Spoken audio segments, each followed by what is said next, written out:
Salve, salve, galerinha deste Piauizão, deste Brasilzão. Meu bom dia a todos que nos acompanham aqui pelo canal Educação. Sejam bem-vindos a mais uma aula de matemática, nono ano do ensino fundamental. Professor, diz uma coisa para mim. Aula passada, se eu estava falando de probabilidade, é mais ou menos isso. Eu acho que já deu até para você dar aquela espiada lá atrás. A gente vai dar continuidade, gente, ao estudo da probabilidade de eventos aleatórios. No primeiro momento, a gente fez as definições iniciais. Lógico que a pessoa acaba por achar que aquelas nomenclaturas não fazem parte, ou pelo menos não tem uma importância grande para o conteúdo. Gente, é a parte mais importante. A gente entender a definição de experimento aleatório, que seria aquela situação que ocorre ao acaso, ou como eu costumo dizer, contar com a sorte. A gente até brincou com vocês, começou a falar da Mega Sena, né? Juntou aí 300 milhões. Quem apostou? Conseguiu ganhar? Professor, não, mas alguém ganhou. Ganhou. Ou seja, esse que ganhou contou necessariamente com o quê? Com acaso, com a sorte.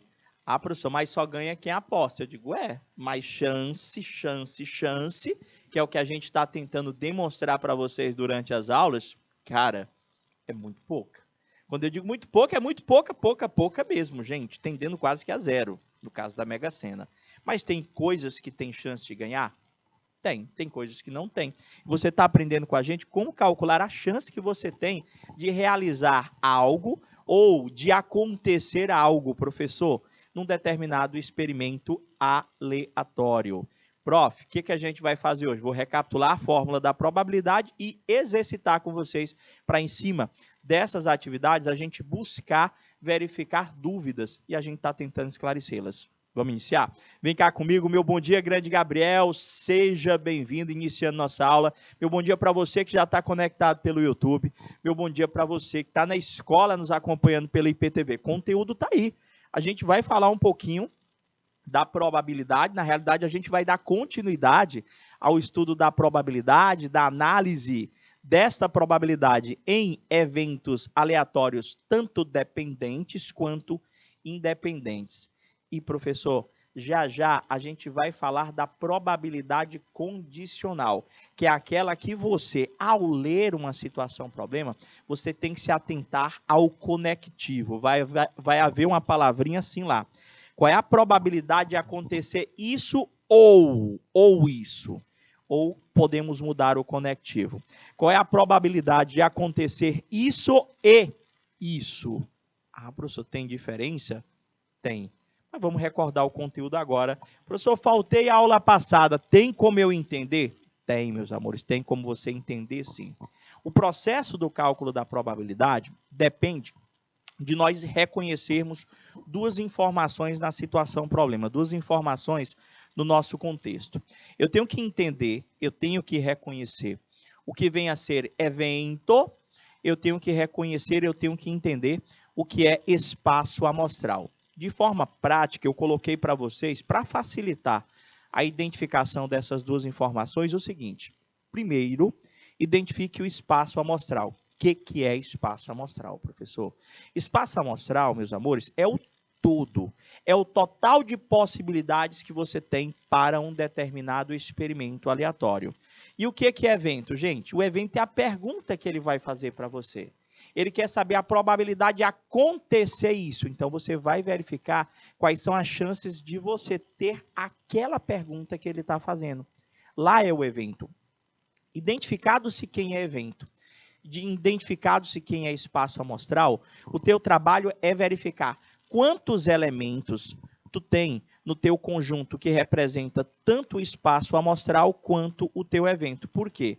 Porque a probabilidade, gente, da ocorrência de um determinado evento, ele diz para mim que é o número de possibilidades favoráveis, traduz, professor, é o número de elementos do teu evento, professor. E tu vai dividir pelo número total de possibilidades. Nesse caso, é o número de elementos do S, do nosso espaço amostral.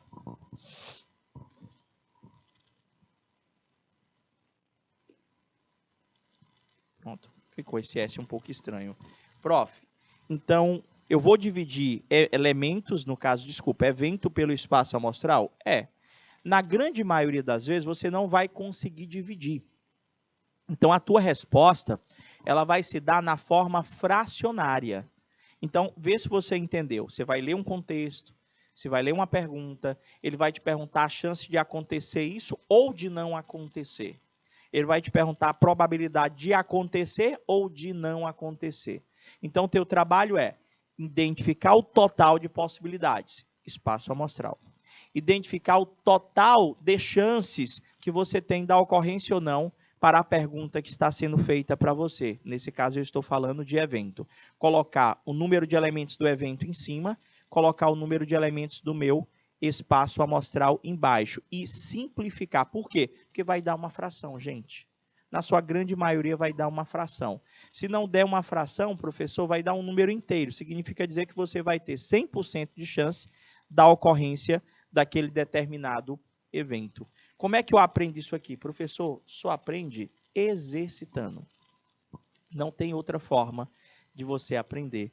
Então, para isso, a gente vai começar a exercitar seguindo todo aquele procedimento, toda aquela etapa. Eu leio a questão, a primeira coisa que eu devo identificar é o meu espaço amostral e quantos elementos eu tenho nesse conjunto. Segunda coisa que eu devo fazer, identificar quem é o meu evento. Isso é fácil. Você olha para a pergunta e, professor, depois que eu identificar o meu evento, eu vejo quantas chances eu tenho da ocorrência do mesmo, ou seja, quantos elementos eu tenho no meu espaço, ou melhor, no meu evento, professor, o número de elementos do meu evento.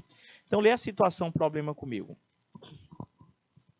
Ele diz o seguinte, um cartão é retirado aleatoriamente, professor, dá para calcular a probabilidade, de um conjunto de 50 cartões numerados de 1 a 50. É como se você fosse fazer um bingozinho, um sorteio, aí você coloca no papelzinho, enrola, númerozinho 1, 2, 3, 4, 5, 6, 7, 8, 9, 10, e você vai escrevendo até o 50, professor. Então, ele diz para mim o seguinte, determine, olha lá a pergunta, ali é que é teu evento, aqui é o teu evento, ó. Determine a probabilidade do número do cartão retirado ser um número primo, professor. E, professor, peraí, vamos lá, na ordem. O que eu devo fazer inicialmente? Deixa eu ver se eu coloquei espaço. Vou apertar um pouquinho aqui. Professor, a primeira coisa que você vai fazer é identificar o espaço amostral, professor. Primeira coisa que você vai identificar é o espaço amostral. Professor, o espaço amostral são todas as possibilidades. O senhor disse para mim que o senhor tem cartões numerados de 1 a 50, professor. Então, quer dizer que quantos elementos vai ter no teu espaço amostral? Professor, no espaço amostral o senhor tem 50 números, professor. O número de elementos do espaço amostral é 50. Dentro desses 50 números, você tem número par, você tem número ímpar, você tem número primo, professor. E, professor, agora a pergunta é, determine a probabilidade de você colocar a mãozinha lá, você colocou tudo dentro de uma sacolinha, você botou a mão, mexeu, puxou o número. Ele quer saber qual que é a probabilidade desse número ser primo. Isso, Gabriel. Primeiro, a gente tem que recordar a definição. Quando é que um número ele é primo? Professor, ele é primo quando ele só dá para dividir por 1 e por ele mesmo. Essa é a definição que a gente tem no 6º ano do ensino fundamental. Então, professor, na nossa situação, deixa eu tentar achar o meu evento, professor. O evento que a gente está tentando calcular, professor, identificar, é que o número seja primo. Professor, de 1 a 50, quem são os números primos que nós temos? 2, não é? Lembrando que 1 não é primo. 1 não é primo, tá bom? Você tem o 2, você tem o 3. Professor, o senhor tem o 5, o senhor tem o 7. O que mais, professor? Cara, eu tenho que ver todos os primos de 1 a 50? É, gente. Tem que ver todos os primos. Professor, mas é difícil. Não, você vai fazendo devagarzinho. 7 é. 8 não, 9 não. Professor, o próximo primo é 11.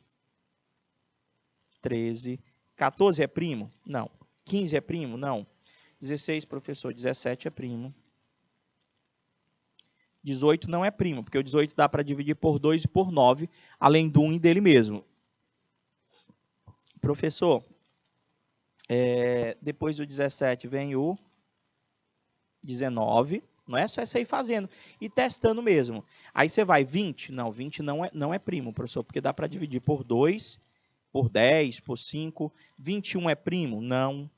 22 é primo? Professor, 22 não é primo não, porque dá para dividir ele por 1, por ele mesmo, dá para dividir também por 11, então não é primo não. 23, professor, 23 é primo. 24 não é primo, 25 não é primo, 26 não é primo, 27, 28, professor,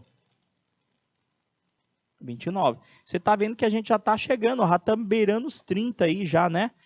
30, 29 é primo, professor. 30 é primo? Não. 31 é primo? Professor, 31 é primo. 31 é primo. 32 não é primo. 33 não é primo. 34 não. 35 não dá para dividir por 7. 36 é que não é primo, professor. 36 não é não. 34 não, Gabriel. 34 dá para dividir por 17. 17 vezes 2, 34. Então, dá por 1, dá por 34. 38 também não. 38 dá para dividir por 19. 38 dá para dividir por 19. É só você pensar assim. Ó, todo número dá para dividir por 1 e por ele mesmo, Gabriel. Todo número dá para dividir por 1 e por ele mesmo. Mas se você conseguir com que esse número seja divisível por qualquer outro número que não seja 1 e ele mesmo, o cara não é primo. Entendeu? Então, o 33 é primo porque ele dá para dividir por 11. Aí 34 dá para dividir por 17, dá para dividir por 2. E, professor, 34 não é mesmo, não. 35 dá para dividir por 7, então não é. Professor, 36 dá... Ih, professor, 36 dá por 2, dá por 3, dá por 9. E 36 é que não é primo mesmo. 37, professor, 37 é primo. Deixa eu anotar aqui. Estamos chegando nos 50. 38 dá para dividir por 2. Se o cara for par, Gabriel, se o cara for par, já exclua. O número primo tem que ser ímpar. Tem que ser ímpar. O único número par, professor, que é primo é o 2, é o único. Então o resto tem que ser, por exemplo, 38. Eu nem precisava nem pensar, professor, é par. 39, aí eu tenho que ver, 39 é ímpar, mas será que ele é primo? Não, professor, 39 dá para dividir por 3, não é primo não. 40 não é primo, porque é par. 41, professor, 41 é primo, professor. 41 só dá para dividir por 1 e por ele mesmo. Professor, 42 é par não. 43, professor, 43 é primo também. 43 é primo. 44 não é, porque é par. 45 não é, dá por 2. 46 não é, porque é par. 47. Acho que 47 também, Gabriel. 48 não é, porque é par, professor. 49, professor. 49 não, professor. 49 dá para dividir por, professor, 49 dá por 7. E o 50? Professor, o 50 é que não dá também, porque o 50 ele é primo, professor. Estou até conferindo aqui, professor. Números primos de 1 a 50. Professor, 2, 3, 5, 7, 11, 13, 17, 19, 23, 29, 31, 37, 41, 43, 47. Certinho, gente. Fechou? 47 é, até aqui. Ele quer de 1 a 50, estes são os nossos números primos. Quantos números primos eu tenho dentro da sacola aí, professor? 1, 2, 3, 4, 5, 6, 7, 8, 9, 10, 11, 12, 13, 14, 15.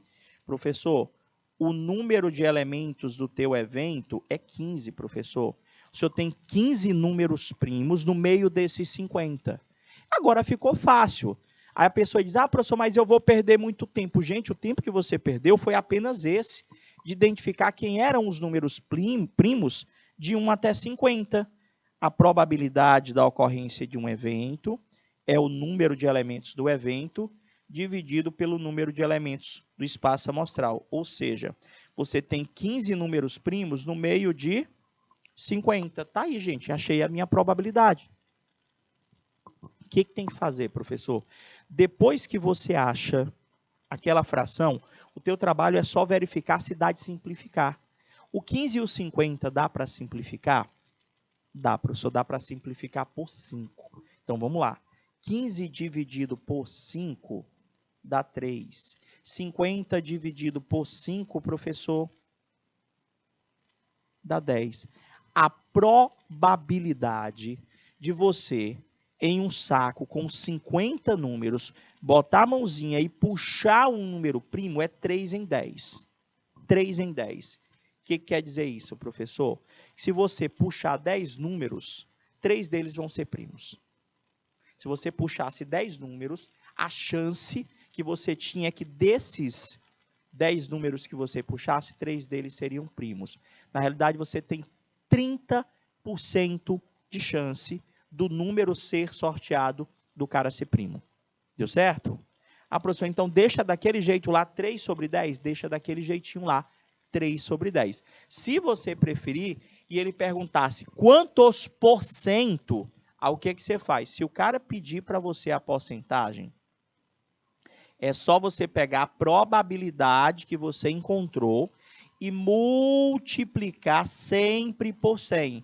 Professor, vai ficar 300 dividido por 10. Professor, tá aí, ó. O senhor tem 30% de chance do número sorteado ser um número primo. Fechou? Vamos para a segunda. Professor, agora, vamos lá. E, professor, o senhor está botando coisas que a gente tinha que lembrar lá do ensino fundamental, comecinho, né, professor? Sexto ano, múltiplo divisor, já acabei de colocar, ó. E misturei ainda, estou falando agora de divisor e número primo. Caraca, professor. Vamos ver aqui, ó.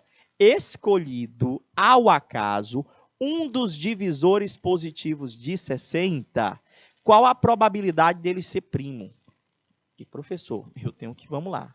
Quem é o meu espaço amostral?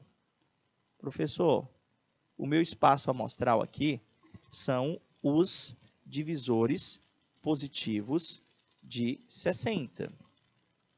Então, a primeira coisa que eu vou ter que fazer aqui, professor, é achar os divisores de 60. Eu posso simplesmente ir escrevendo de um por um. Professor, me utilizando dos critérios de divisibilidade, tá bom? Porque ele quer o divisor, os caras que dão para dividir o 60. Professor, todo número dá para dividir por 1. Já sei quem é o primeiro divisor positivo. O 60 dá para dividir por 2. Não é, professor? Porque ele é par. Deixa eu ver se eu coloquei espaço. Rapaz, devia ter botado mais espaço, mas vamos lá.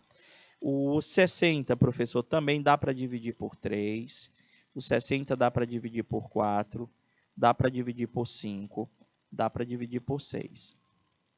O 60 não dá para dividir por 7. O 60 não dá para dividir. No caso, eu quero só os divisores. Só os divisores, Gabriel. Não é o resultado das divisões. O que eu estou procurando é justamente esse 1, esse 2, esse 3, esse 4. Por 7 não dá, por 8 não dá. Professor, o 60 agora só dá por 10. Não dá por 11. O 60 dá para dividir por 12. O 60 dá para dividir por 15. Aí você tinha que ir testando. Ou tem um processozinho que a gente faz pela decomposição em fatores primos. Mas aqui eu tenho que ir testando. Professor, não dá por 16, por 17, por 18. Professor, agora o 60 só dá para dividir por 20. O 60 também dá para dividir por 30. E o 60 dá para dividir pelo próprio 60. Então, nós temos aqui todos os divisores positivos de 60. Professor, aqui é o meu espaço amostral. O número de elementos do meu espaço amostral vai ser 1, 2, 3, 4, 5, 6, 7, 8, 9, 10, 11, 12. O senhor tem 12 elementos no teu espaço amostral. 12 elementos. O senhor tem 12 divisores de 60. Professor, quem é o meu evento, professor? É a pergunta. Ele quer saber, no meio do espaço amostral, a probabilidade do número ser primo. Professor, no meio desses 12, estou circulando aqui os primos, ó. Professor, primo, o senhor só tem esses 3 aí, professor. Meu evento. O evento aqui, professor, que ele está procurando é do cara ser primo, né, professor? O número de elementos do meu evento vai ser exatamente 3, professor. Vai ser exatamente 3. No meio dos divisores de 60, 3 deles são números primos. O 1 não é primo, Gabriel. 1 não é primo. Não entendi, Gabriel. Você botou ali, peraí. 4 de... Não entendi, peraí. Deixa eu ver se eu entendi aqui. Tu botou assim, 4/60. 1/15. Mais 4 de 60 de ser primo? Não, vamos entender, Gabriel. Primeiro, ele não está considerando os 60 números. Ele não está pedindo que você considere em 60 números. Ele pediu que no meio dos números positivos, no meio dos números que são divisores de 60, que só são esses, o meu espaço amostral é só esses que vocês estão visualizando. Aqui é o meu espaço amostral.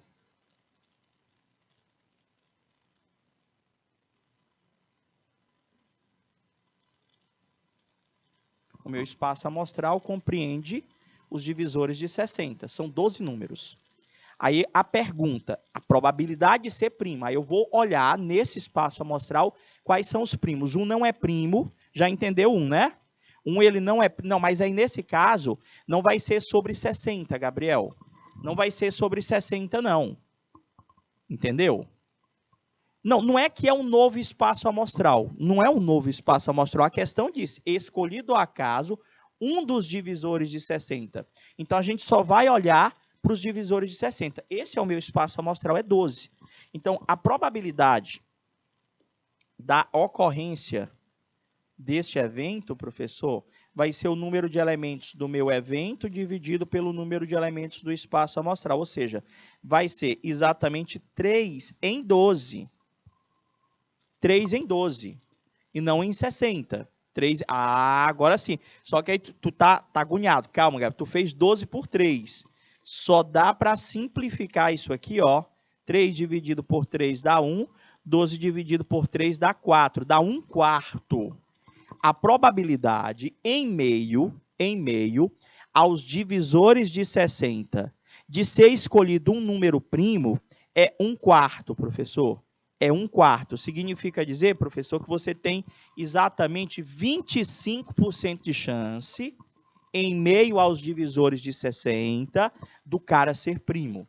Deixa na forma de fração? Deixa, professor. Ela estando simplificada, acabou a sua resposta.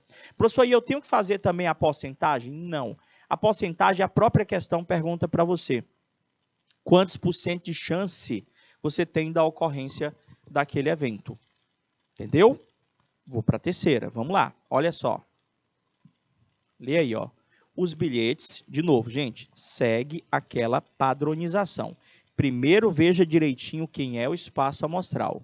Depois veja direitinho quem é evento. Depois que tu achou espaço amostral, depois que tu achou evento, coloca o evento em cima, coloca o espaço amostral. Vai dar fração, tu simplifica. Os bilhetes de uma rifa são numerados de 1 a 100. Então, nós temos 100 números ao todo para essa rifa. A probabilidade do bilhete sorteado ser um número maior que 40 ou um número par. E, professor, é diferente. A probabilidade dele ser, professor, um número maior que 40 ou um número par, ou uma coisa ou outra, como é que é isso, professor, que a gente vai fazer? Prof. E aí? Maior que 40? Não, maior que 40 já vai ser 41, 42. Isso, Gabriel. Você teria 60 números que são maiores que 40. Só que ele falou ser maior que 40 ou ser par. Se ele for par, eu tenho números menores que 40 que também são pares. E agora? E agora? Deixa eu ver aqui. Soma das possibilidades. Posso fazer separado? Professor, vamos lá então. Presta atenção.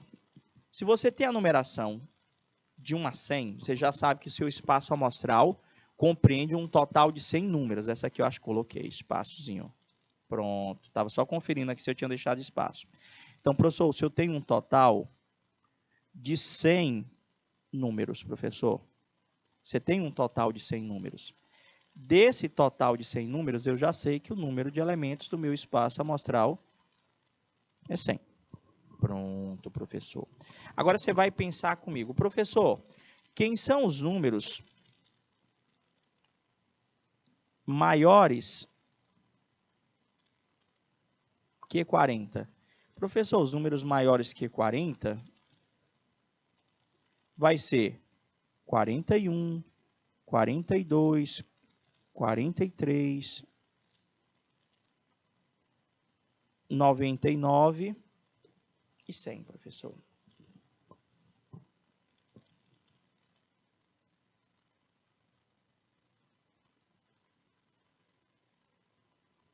Professor, números maiores que 40 aqui, você tem exatamente 60.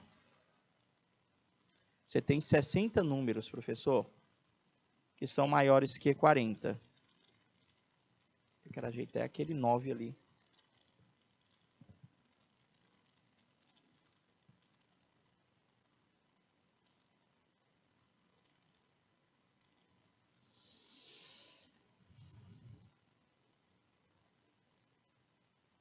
Só que ele não pediu só os maiores que 40, professor.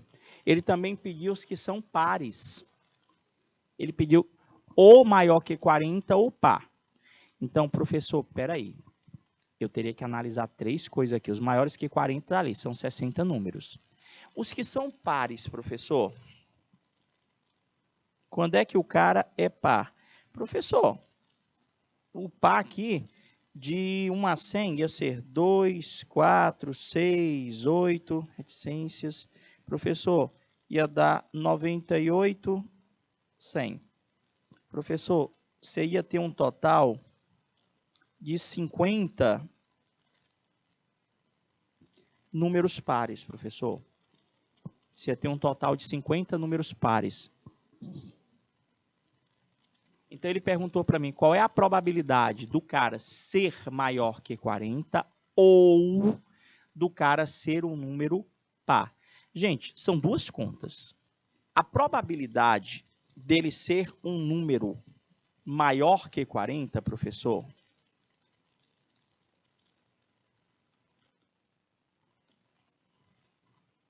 a probabilidade da ocorrência deste evento é o número de elementos do evento. Quantos números maiores que 40 nós temos? Professor, o senhor tem 60 números maiores que 40, professor. O senhor tem 60 números maiores que 40. Não é isso? Deixa eu ver aqui, ó. Menor que 40 e par. Mas, espera aí, Gabriel, por que você colocou menor que 40 e par? Menor que 40 e par são 20 números?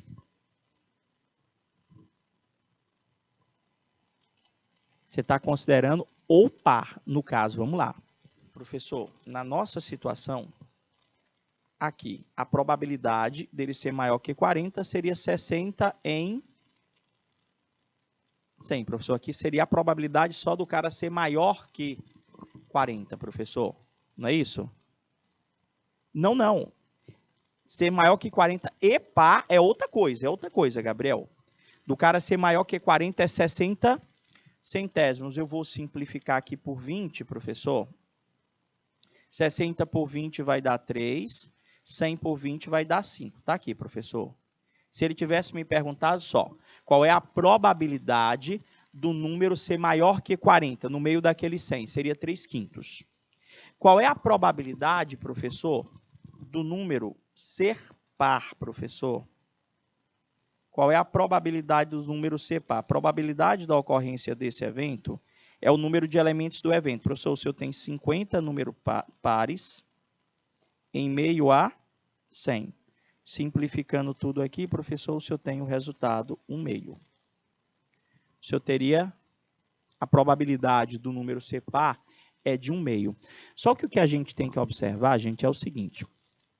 No meio de todos aqueles números pares, ali, professor, daqueles 50 números pares, os valores maiores que 40 pares estão ali dentro.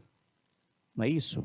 Ou uma coisa ou outra. Só que aqui eu não vou precisar isso, Gabriel, eu não vou precisar me preocupar em excluir. Porque esse conectivo ou, quando ele diz a probabilidade, que é isso que eu vou colocar para você.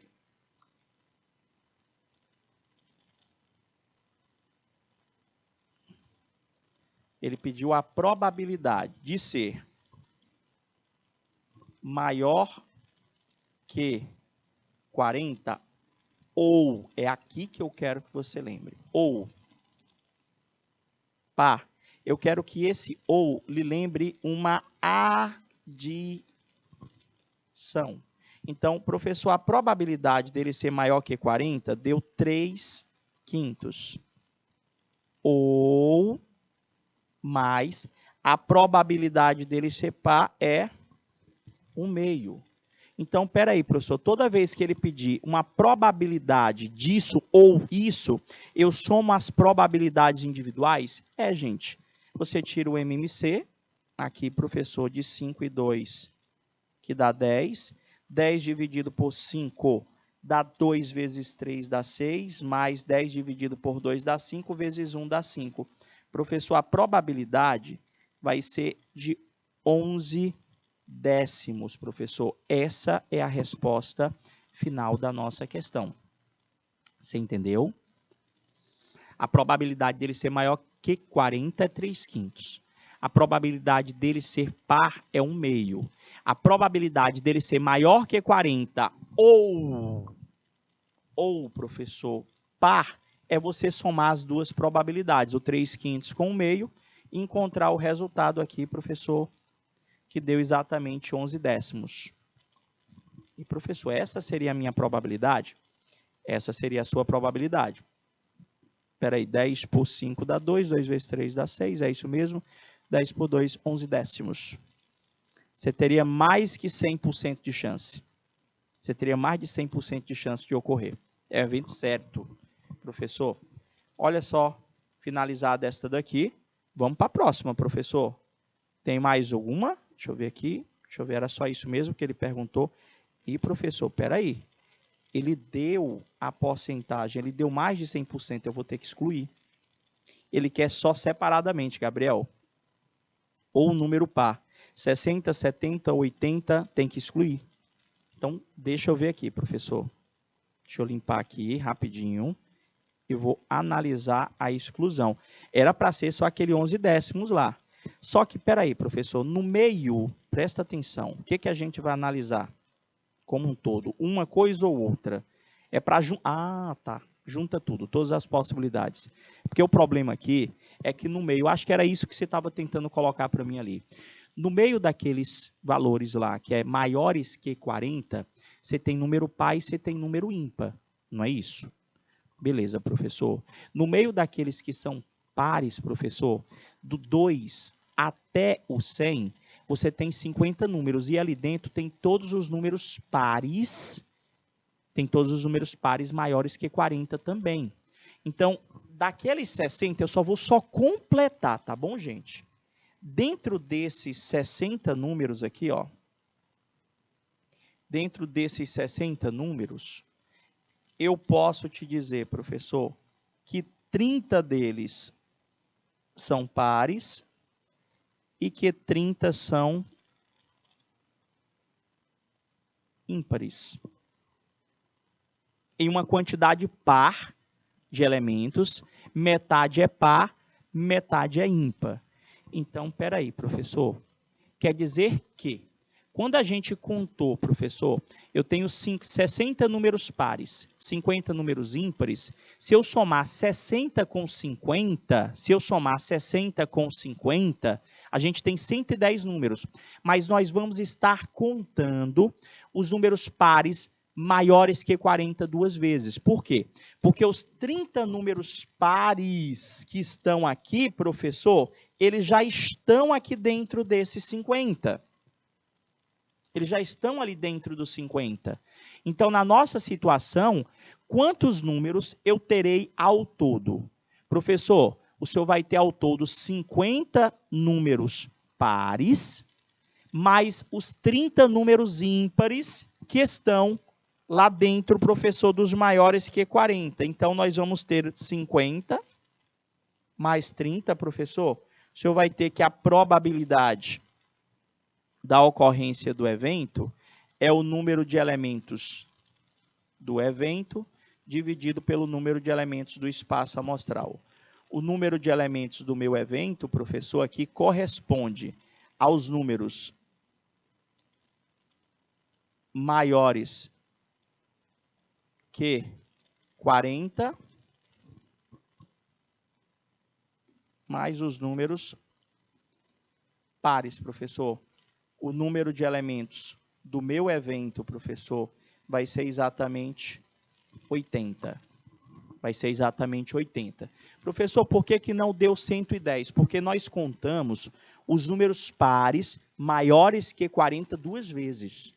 Ou seja, quando eu falei para você números pares de 1 a 100, nos números pares de 1 a 100, já estão dentro ali, professor, os números pares maiores que 40. E quando nós contamos só os números maiores que 40, professor, a gente estaria contando eles duas vezes. Então, a probabilidade da ocorrência do nosso evento aqui é 80 em 100, professor. Como ele queria porcentagem, como é que eu faço, professor? Pega lá a tua probabilidade, que nem precisava, vou simplificar mesmo. Ali já 80 sobre 100 já é 80%. Mas deixa eu simplificar, para a gente ter a resposta fracionária. Simplificando por 20, professor, dá 4/5. Essa seria a probabilidade. E a porcentagem é só pegar esta fração, multiplicar por 100. Dá 400 dividido por 5. Professor, dá exatamente 80%. A alternativa correta, letra C, de Canal Educação. Vocês entenderam? Perguntem.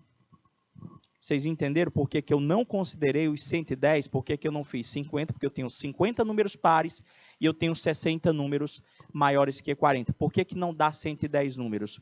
Porque, professor, dentro daqueles 50 números, 30 deles eu já contei lá, professor, dos números maiores que 40. Dentro daqueles 60 números maiores que 40, 30 deles são pares e 30 deles são ímpares. Como dentro dos 50 já estavam todos os pares, bastava que nós acrescentássemos os 30 ímpares maiores que 40, totalizando 80 chances de ocorrência. Ou seja, o meu evento possui exatamente 80 possibilidades.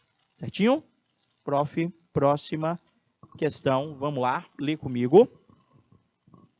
Numa escola com 1.200 alunos, foi realizada uma pesquisa sobre o conhecimento em 2 línguas estrangeiras, inglês e espanhol.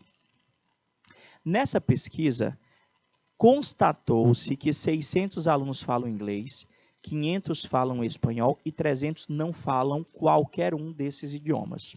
Pergunta-se, escolhendo-se um aluno dessa escola ao acaso e sabendo-se que ele não fala inglês, qual é a probabilidade de que esse aluno fale espanhol? Aqui já é probabilidade condicional, gente. Eu já tenho uma condição imposta aí, ó. Isso, Gabriel, os conjuntos, eles vão me ajudar a chegar no meu evento e no meu espaço amostral. Por quê? Se eu te perguntar, quer ver, ó, para ver se vocês estão prestando atenção. Quem é o meu espaço amostral aqui? Quem é o meu espaço amostral? A maioria ia dizer para mim que o espaço amostral é 1.200. E não é não, professor? Não. Não é 1.200. Professor, mas não é o total de possibilidades? É. Só que a questão, ela impôs uma condição para você. No momento que ele diz assim, ó, escolhendo-se um aluno dessa escola ao acaso e, aqui, professor, sabendo-se que ele não fala inglês, Ou seja, eu já fui direcionado. Eu já fui direcionado. Ou seja, eu já sei que para onde que eu vou olhar? Eu vou olhar somente para os alunos que não falam inglês. Ali vai ser o meu espaço amostral. Então, no meio daqueles alunos que não falam inglês, ele quer saber qual que é a probabilidade dele falar espanhol. Pegou a ideia? Eu vou fazer os conjuntos aqui para vocês não entenderem. Esse tipo aqui, como nosso colega Gabriel colocou, é aquele que os diagramas me ajudam na solução. Então, professor, a gente vai começar analisando todas as possibilidades que me foram dadas aqui, ó. Eu tenho um conjunto inicial com 1.200 alunos que foram pesquisados. Nessa pesquisa, eu tenho aluno que fala inglês, eu tenho aluno que fala espanhol e eu tenho alunos que não falam nem inglês e nem espanhol, professor. Foi o que ele informou para mim. Então, professor, ele começa dizendo para mim o seguinte: eu sempre começo, não sei se vocês lembram, mas a gente sempre começa, deixa eu ver se eu coloquei 2 espaços, coloquei só um. Eu só vou fazer um pouquinho maior, tá bom? Esse desenho aqui, para você que está acompanhando o smartphone ficar mais fácil. Tá aqui, professor. Pronto, você vai ter alunos que falam inglês, alunos que falam espanhol e alunos que não falam nem inglês nem espanhol.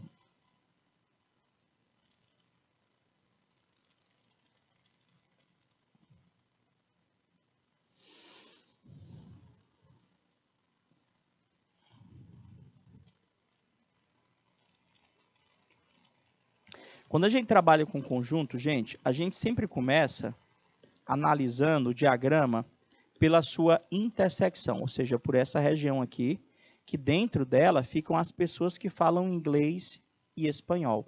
E eu acredito que a questão já tenha me dado esta informação. Lê de novo, ó. Numa escola com 1.200 alunos, professor, já posso colocar aqui, professor, a escola tem um total de 1.200 alunos. Desses 1.200 que vão estar aí dentro, tem parte que fala inglês, parte que fala espanhol e parte que não fala nem inglês e nem espanhol. O professor sempre começa aqui pela intersecção. Ele diz para mim, ó, constatou-se que 600 alunos falam inglês, 500 falam espanhol e 300 não falam qualquer um dos idiomas. Professor, então eu já tenho aqui que está aqui, professor, 300 ficam aqui, professor. 300 ficam aqui, não falam nem inglês nem espanhol. Aí ele disse para mim, professor, ele disse para mim, na situação problema, que 600 falam inglês e 500, professor, falam espanhol. Professor, mas ele não me disse quantos alunos falam inglês e espanhol. Eu tenho que achar primeiro. Então, eu vou começar chamando aqui de X. Normalmente ele me dá, ele não me deu. Como em inglês são 600 alunos, professor, a expressão que representa a quantidade de alunos que fala só inglês é 600 menos X. A quantidade de alunos que fala só espanhol é 500 menos X. É só tirar a intersecção. Beleza, professor. Então, vamos fazer a minha conta aqui. Vai ficar 600 menos x, mais o x, mais o 500 menos x, mais aquele 300 que está lá embaixo, tem que totalizar o 1.200. No momento em que eu resolver essa equação aí, você achou a intersecção? Você achou? Gabriel, tem que achar a intersecção primeiro. Como é que você sabe que são 300 que falam inglês e sem espanhol? Você achou a intersecção primeiro, né? Vamos resolver aqui a conta. Professor, o senhor pode cancelar esse x aqui. Esse x dá para cancelar com esse, é um positivo e um negativo. Resolvendo a conta, 600 mais 500 dá 1.100. 1.100 com 300 lá, professor, dá 1.400, não é isso? Então, vai ficar 1.400.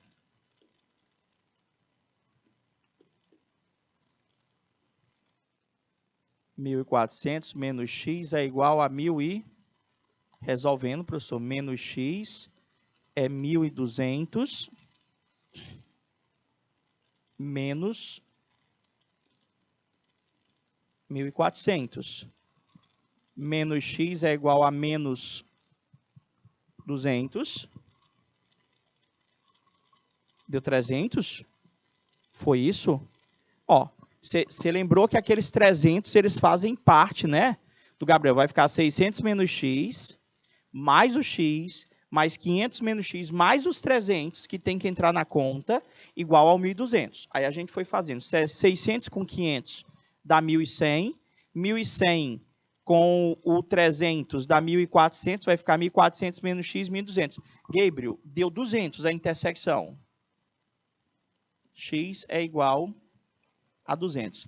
Aí esse 200 que nós acabamos de encontrar aqui, ó, esse 200, ele corresponde a aquela quantidade de pessoas que falam inglês e espanhol, tá lá no meio. Agora, vamos entender, professor, quem é o espaço amostral. Esse 200 aqui, ó, professor, que eu acabei de encontrar, fala inglês e espanhol. Só que ele pediu que nós analisássemos aqui, vou voltar lá na questão. É só fazer devagarzinho que dá certo. Aqui, ó. Sabendo-se que... Ops, só marca texto, eu quero é o azul. Azul não, amarelo. Pronto. Sabendo-se que ele não fala inglês, então vamos lá. Quantas pessoas não falam inglês? Quantas pessoas não falam inglês? Gente, quantas pessoas não falam inglês? Eu vou pegar aqui um marca-texto verde, tá bom? O azul, melhor. Pronto. Quantas pessoas não falam inglês? Gente, é só você tirar o conjunto inglês. Ou seja, quem não fala inglês é essa região aqui que eu estou dando destaque agora, ó. Isso aqui não fala inglês, não é isso? Fala só espanhol. E aqui, professor, também não fala inglês. Nem fala inglês, nem fala espanhol. Então, quantos alunos não falam inglês, professor? Quantos alunos não falam inglês? Professor, não fala inglês?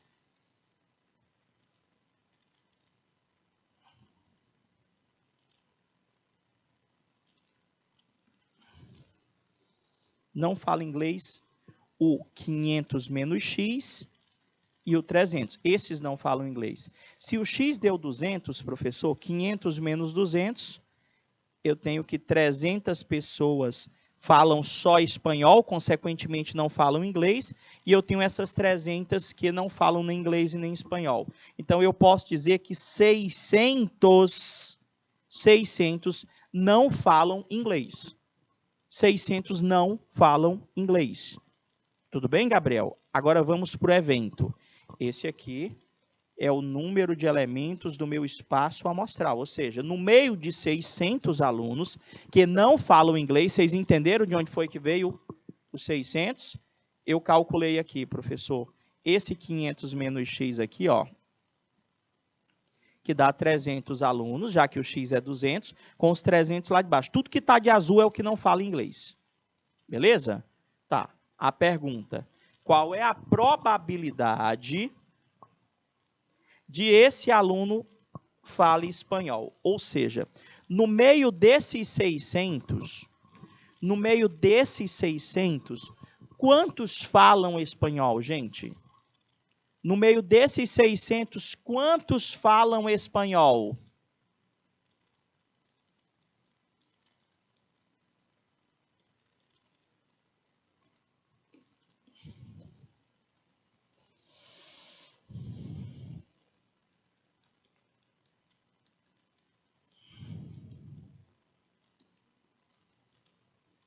Professor, no meio desses 600, 300 falam espanhol.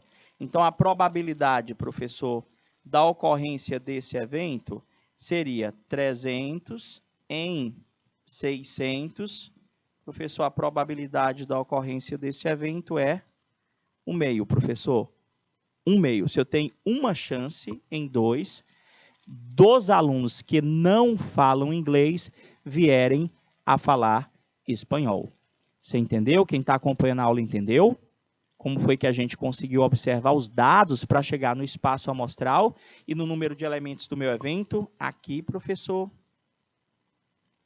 o evento é a pergunta. No meio. Por que é probabilidade condicional? Porque a gente não utilizou aquele 1.200 como meu espaço amostral. Não utilizei ele. A gente utilizou um subconjunto dele, que foi uma imposição feita pela questão.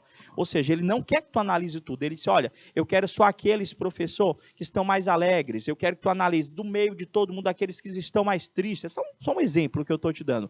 No caso da questão, em meio àqueles 1.200, ele queria que você olhasse para aqueles que não falavam inglês. São 600. E no meio destes que, professor, não falam inglês, quantos deles podem estar falando o espanhol? Você entendeu? Beleza? O meio, finalizada, mais uma questão. Professor, olha aqui, professor, questão de dado, questão clássica. Ele diz que no lançamento de um dado não viciado, o resultado foi um número maior que 3. Aqui, novamente, é probabilidade condicional. Hoje, professor, se eu não vai dizer, eu sei que o dado ele pode dar resultado 1, 2, 3 ou 4. Só que ele te especificou onde tu vai olhar. Ó. No lançamento de um dado, o resultado foi um número maior que 3. Qual é a probabilidade de ele ser par? Ele mandou você analisar todas as possibilidades de resultado? Não, professor. Ele já me disse que o resultado foi um número maior que 3. E no meio desses resultados, ele quer que você diga a chance que você tem do cara ser par. Então, professor, o meu espaço amostral, professor, vai ser o 4, o 5. Aqui é o meu espaço amostral, professor. O número ser maior que 3. No meio, professor, desses caras aqui, quem é o meu evento? O evento é que ele seja par, professor. Pode ser o 4 ou o 6. Então, a probabilidade da ocorrência desse evento vai ser número de elementos do evento dividido pelo número de elementos do espaço amostral. Você vê que eu não vou ter cuidado na hora de ler. Professor, vai ser 2 em 3. Essa é a resposta da minha questão. Novamente, você tem uma probabilidade condicional. Por quê? Porque ela não analisou o teu espaço amostral, as 6 possibilidades. Ele analisou apenas uma parte dela. Ele disse, olha, já te deu o resultado, pode dar 4, 5 ou 6. Na anterior, que nós usamos o conjunto lá, ele também já me disse para onde olhar. Ele disse para a gente olhar só para os que não falavam inglês. Aqui a gente vai olhar só para os que forem maiores que 3. E em meio a eles aqui, os que são pares. Lá, os que falavam espanhol. Professor, acho que dá para fazer mais uma. Olha a questão 6. Um número é escolhido ao acaso entre 20 inteiros de 1 a 20. Qual é a probabilidade do número escolhido ser quadrado perfeito? Aqui, basicamente, é a gente retomar com vocês algumas definições. Quando é que um número, professor, é quadrado perfeito? Vocês lembram? E, professor, porque pode perguntar, pode aparecer na questão. Gente, eu vou resumir da forma mais simples possível. O número é quadrado perfeito quando ele tem raiz quadrada exata. Como assim? Professor, o cara mandou tu analisar 20 entre, um número é escolhido ao acaso entre 20 inteiros, 20 números de 1 a 20. Então, quem é o teu espaço amostral? 1, 2, 3, 4, 5, 6, 7, 8, 9, 10, 11, 12, 13, 14, 15, 16, 17, 18, 19, 20. Está aqui o teu espaço amostral, números de 1 a 20. Agora, no meio desse espaço amostral, o teu evento, professor. Quem são os elementos do teu evento? Professor, tem que ser quadrado. Quando é que o número é quadrado perfeito? Professor, quando ele tem raiz quadrada exata. Quadrado perfeito, eu tenho 1. Quadrado perfeito, eu tenho 4, que a raiz de 4 é 2. Quadrado perfeito aqui, professor, o senhor tem também o 9, que tem raiz quadrada perfeito. O senhor tem o 16, professor, que a raiz quadrada de 16 é 4. E só, professor. Quadrado perfeito, no meio desses 20 números, só tem o 1. Isso, só tem o 1, o 4, o 9 e o 16. Então, professor, a probabilidade aqui de a gente escolher um quadrado perfeito no meio desses 20 números é de 4 chances, porque você tem 1, 2, 3, 4, você tem 4 quadrados perfeitos, no meio de um total de 20 números. Simplificando por 4, 4 dividido por 4 dá 1, 20 dividido por 4 dá 5. Você tem uma chance em 5 do número ser quadrado perfeito. Ou você pode transformar isso aqui para porcentagem, professor, se era multiplicar por 100. Se eu tenho 20% de chance do cara ser um quadrado perfeito.